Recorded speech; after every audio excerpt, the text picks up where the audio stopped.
special kind of calling, I think, for people who create like a purpose-driven organization, like a Uh-huh. Kilombo.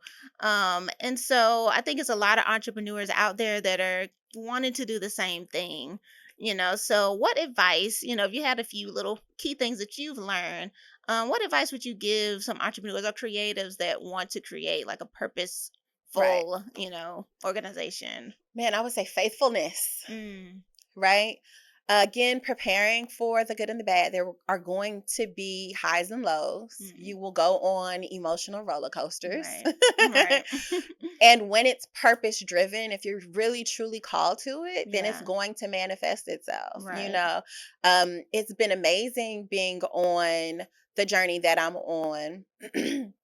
I practice African spirituality. Mm, And so I remember my mother and I getting a divination, and it kind of being like it's always going to be hard. mm, Um and it has to happen. mm, So don't expect for it to be easy. right. And he was also like, those of us who have been called to do certain things, it's not supposed to be easy for us. Mm, And so kind of hearing like it's not supposed to be easy right. almost made me make peace with the challenging The heart. times. Yeah. It's like it's not hard because I'm supposed to stop. It's hard because the work I've chosen to do isn't easy work, right? Right. Right. And so just stay in the path, right? We Yeah. have to stay the path. It Right. won't be easy. Right. Stick in there, Yeah. stick in there, be faithful, find people who support you, find Mm-hmm. people who are actually doing the kind of work you do, because Right. all kinds of people are gonna all say, you know what you should do, Mm-hmm. with absolutely no Nah, experience yeah. in having a business and teaching. You know what you should do. Right. And they may mean well, And they mean well, but but without real experience, mm-hmm. it's a cute idea. Right. Lots of us have cute ideas, Right. but find people who have really been grinding and doing this Mm-hmm. work. We've been Yeah. surrounded by people who have done independent schools, who have Mm. done research on independent schools. Mm-hmm. So that's been very, very helpful. Right. We're actually at a place now where we're paying teachers something that's kind of unheard of Mm. for independent African centered schools. Right. I know a brother who's like deep in African centered just pedagogy. He has Mm. lots of literature. His name is Chika Kua. He heard Mm-hmm. how much we were paying teachers. He said, "What? You're Wow. an African centered school?" He was like, Mm. "Wow." Mm. But that's only because 18 years later, we're still doing it. Right, right, right. We Yeah. haven't stopped. We've stayed committed to it, but we've Mhm. also not made it so much about us as individuals. We've Yeah. opened it up. We have leadership. We have um, a few leadership bodies. We have Mm. lots of voices. We have lots of supporters. Right. And if there's a collective decision on a thing, if I individually don't want it, I'm going with the collective because Right. it's not about me. If my Right. mother is individually doesn't like a thing, we're going to go with the collective because it's Mm. not about her. It's Yeah. about us building something bigger than us individually. But Mm. again, That's so smart though. I mean, faithfulness. yeah, because when you start something that you kind of make it all about you kind of can get lost in that and then it becomes Hmm. about ego, and all of that. So Yes. having a collective body of people to kind of give you input, Right. with all of their Right. experiences, just makes you stronger. It makes it so much. I mean, we're in Yeah. school. You Yeah. know what I mean? And so we're dealing with so many different personalities and Mhm. people and experiences and Yeah. traumas. And Yeah. it's important to have voices that aren't just our own, Right. in building something that, again, we want to be bigger than us. Right, Yeah. right. That's awesome.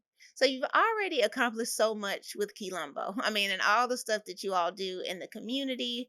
What kind of drives you to keep having big dream energy, to keep doing the work that you all are doing?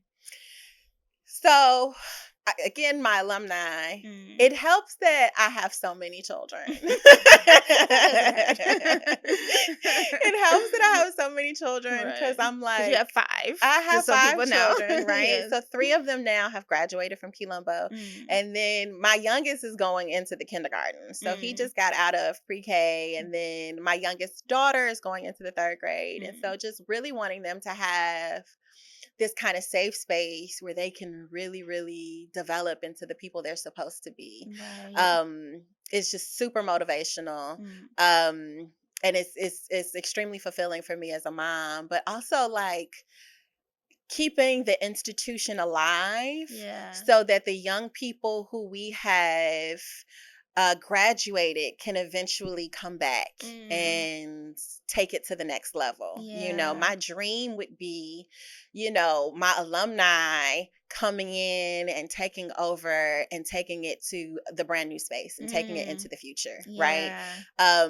So when I have Militia say I'm taking over Kilombo one day, I'm like, okay, I got to make sure that there's a Kilombo for you For to her to come take to, that I'm over. setting, Yeah. the right format for you to come in, and Yeah. so that maybe you don't have to have some of the same struggles that I have. My Right. son talks about coming back to Oh, Kilombo and that's teaching at Kilombo and helping. amazing. I'm like, that's perfect. We need Yeah. collective leadership. I had Right. several of my like fourth graders this year. It's like, I think I'm going to work at Kilombo when I grow Oh. up. So making sure I have an institution for them to continue to be a part of. Yeah. Um, the and my mother likes to use the term opportunity gap and not achievement gap, because it's not that we Mm. can't achieve, it's not we're not given the opportunities, That's a right? word. So Okay. the opportunity gap in our community Mhm. is absolutely alarming. Yeah. It is heartbreaking, Yeah. the literacy rates Mm. in Black communities, right?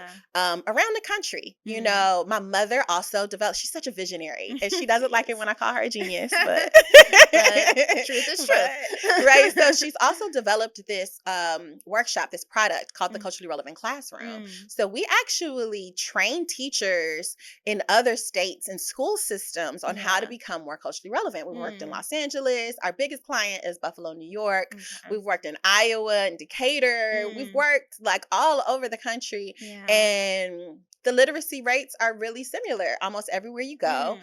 Our children are reading on grade level at like 20% Mm. in our communities, Okay. right? So Okay. like very, very sad. Yeah. But it's Um, obviously systemic it's since we're systemic seeing it everywhere. because we're Yeah. seeing it everywhere. It's so Right. much bigger than the children. And Yeah. so having this space where that's absolutely not happening, Mhm. Right. where our children are like 80% reading on grade level, and even that Wow. other 20% of children that's not quite there yet just needs another year or two with us, Yeah. or maybe even has a learning difference. Mm. But they're still reading maybe just a semester behind. Like, you know Okay. what I mean? Like Yeah. they're reading. Right. These children who are 20% on grade level, that Mm. other 80% of children is like 3, 4, 5 years behind grade level. Wow. It's amazing how many public school teachers we have that are parents at the school, Mm. and what they come to the school like, oh my gosh, 'Cause the they amount of know. children who are on grade level in my classroom. You know what I Yeah. mean? Yeah. Our children are so literate. And That's so that's amazing. also like, it the sacrifice is so worthy. Like Yeah. like you said, I have a master's degree, I have a bachelor's, I Mhm. have a ton of Yes. experience. I could be doing something else and making more money, and Right. it probably wouldn't be as Fulfill you. fulfilling. Yeah. I wouldn't feel like I was like, you know, Changing the changing world. the world, or you Yeah. know what I Yeah. mean?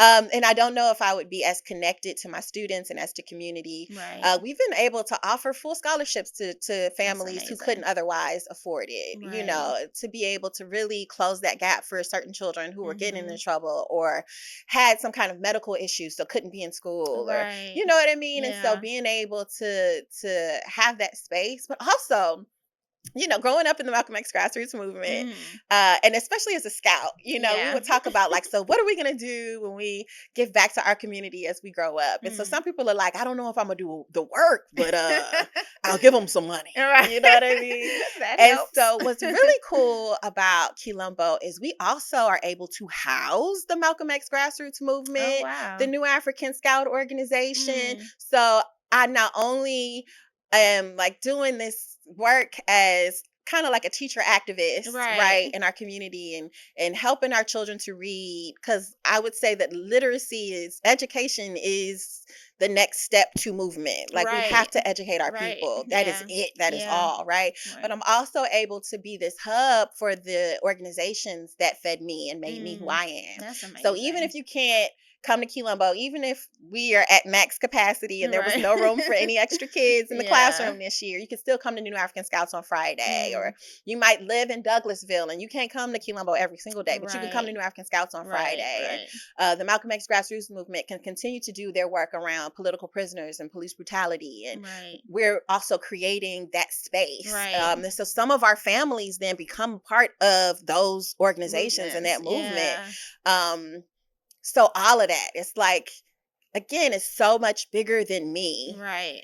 It's so much bigger than even Kilombo at this point, you Right. know. It's about the bigger It's about the picture. bigger picture. And Yeah. so that continues to drive me. That Mm. continues to get me on big dream energy. Right. And so I just pray that we're able to get to a space where we have our own land and we Right. own our own building, and Right.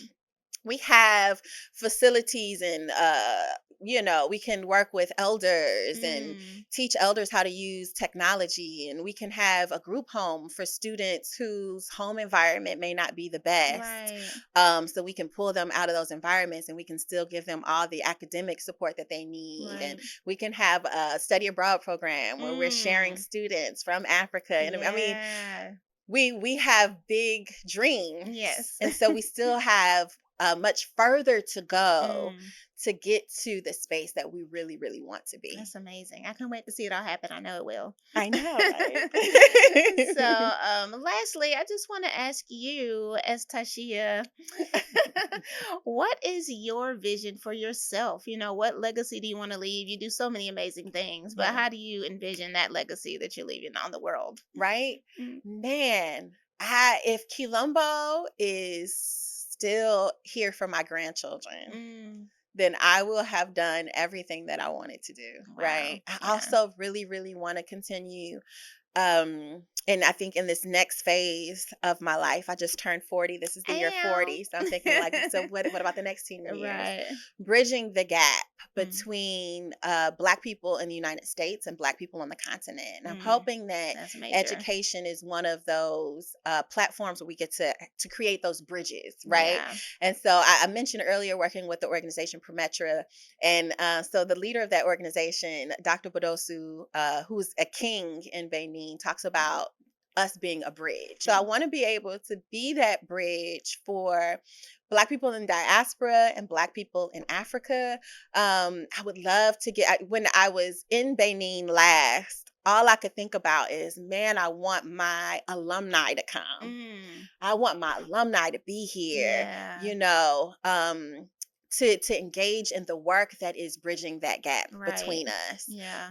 so that we can empower and build our own institutions here and there, you Right. know. Right. Um, that's what I'm hoping for. So my 5-year vision is about like bridging that continental gap and Yeah. opening up those dialogues and those spaces. Mm. I was on the beach shore at one of the sites where there was the door of no return, right? Mm. Where we were taken, and I was in this group, this circle of people from the United States, Black people from the United States, and Black people from the continent, and we're Yeah. holding hands and we're praying. Wow. And I was just like, man, I see our people leaving and getting on a ship, and just your days on the ocean, there has to be a moment of hopelessness. Like, how will Yeah. I ever be able to get back home? Right. But I'm here. Right. I came back. Yeah. We can come back. It's Right. time to come back, you Right. know? And so being in that circle with also continental Africans, my sister, don't see, Bodosu was kind of like, and I see us falling to our knees Mm. grieving because Mm. our family was just taken. Our brothers and Mm. sisters and cousins and aunties and uncles Wow. were snatched from us. And she Wow. was like, and I've never had that aha moment before, but I see and feel that now. Yeah. Oh my God, my family is gone. I need my family back, Yeah. you know? And Wow. so I'm hoping that Kilombo can kind of be Be an, that an bridge. avenue with which I can engage that work. Yeah. Um, yeah, I That would sounds love to get amazing. to the virtual arm of the school. We always need that brick and mortar, because I think what we Right. learned in the pandemic is that our children learn better Real in life. real life, Yeah. right? But also kind of need each other to Yeah. develop off of, you know. Right. And I know people love homeschool, Mm. and I think homeschool is great for a period. But Right. the heartbreak that you experience when your friend hurts your feelings, or Mhm. getting through conflict because of ego, all of those Right. things that happen that aren't fun, that our Right. parents might get sad about, that we get sad about, they Right. actually help us to learn how to socialize. Right. They Be help better us to learn how people. to set boundaries. They Yeah. help us to check our own egos and our own Mhm. character and become more Yeah. balanced people. So there always has to be that brick and mortar piece. Right. And I would like to get to the place where we also have this virtual arm Mm. of the school, where I can be in Africa and work Right. virtually with children Yeah, here, yeah. or children can travel the world but still get that pedagogy, that art Right. and science of Right. teaching, and maybe not have to be at that specific building. Yeah, So, yeah. yeah. Wow, that sounds amazing. Yeah. So how can people learn more about Kilombo? How can they support Right. Kilombo? Talk a little bit about Look, and Kilombo needs support. that. Right. Okay. Right. Kilombo Y'all are doing needs so many things. support. Yeah. Yeah. We Yeah. always say that Kilombo only exists because of community support. Mm, We're not doing school to make money. We're doing school to close an opportunity gap, right? mm, And so the majority of our families are on some kind of sliding scale, paying what's affordable to them, right? yeah. And so I always say Kilombo, our base tuition just went up, so it's about Okay. $10,000 a year. And I know Okay. that feels daunting because we don't have those kind of resources in our community. But your Right. average private school is really like $20,000 a year, Mm. and the public school receives around about $18,000 per head. Oh wow. So while we're charging that much, most of our families don't pay that. You know, at Okay. least half of our student body is on some kind of sliding scale or Mm. scholarship. So we raise those funds. So we're Okay. working all day in the classroom, and then Mm. we're going home and finding ways to fundraise and close the Okay. financial gap. So we Yeah. definitely need support so Okay. that we can continue to do this work and with Okay. more children, right? Mhm. So kilomboschool.com Right. is our Nice. website. And Okay. if you want to donate, it's kilomboschool.com. And then you Mm. find the green donate button and you click donate. We're also on social media platforms. Mm. On Instagram, we're Kilombo School. Okay. And on Facebook, we're Kilombo Academic and Cultural Institute. Okay. And yeah, we need support. We need people who just want to volunteer or help with gardening or Mm. whatever, right? Right. We definitely need that. Okay. And I would also say for people who want to be close to the Malcolm X Grassroots movement or to the New Mm. African Scouts, you can also go to CAD.com. You can also Okay. support Kilombo through Community Aid and Development, which Mm. is the 501c3 that those organizations are housed under. And we were under them for forever. Now we have our own 501c3, Nice. so it is tax deductible All right. donations. But yes, Nice. All right. So y'all heard that. But I'm just so glad that you were able to come, my friend, I'm to so the excited to be a show. part of this movement that is Yes. Big Dream Energy and Mm. Posidolia, and Yes. creating just a community that's all about just feeding positivity. Yes. Yes. Because Yes. that's what I don't think American media teaches us to do. Yeah. We're taught to kind of like feed the drama, Right, right, and it's right. killing us. Right. Yeah. Yeah. Yeah. So I appreciate that so much, first of all. And this has just been so great. And I'm sure we'll talk for another 2 hours after the cameras go off. But That's what we do. right. This has been the Big Dream Energy Podcast. And to learn more about us, go to the link below or above or wherever it might be. Here on Instagram and on Spotify, wherever where you might be, YouTube as well. So yeah, have a great day and keep using that big dream energy, follow your dreams and don't give up. And we'll see you soon. And that's just how I live.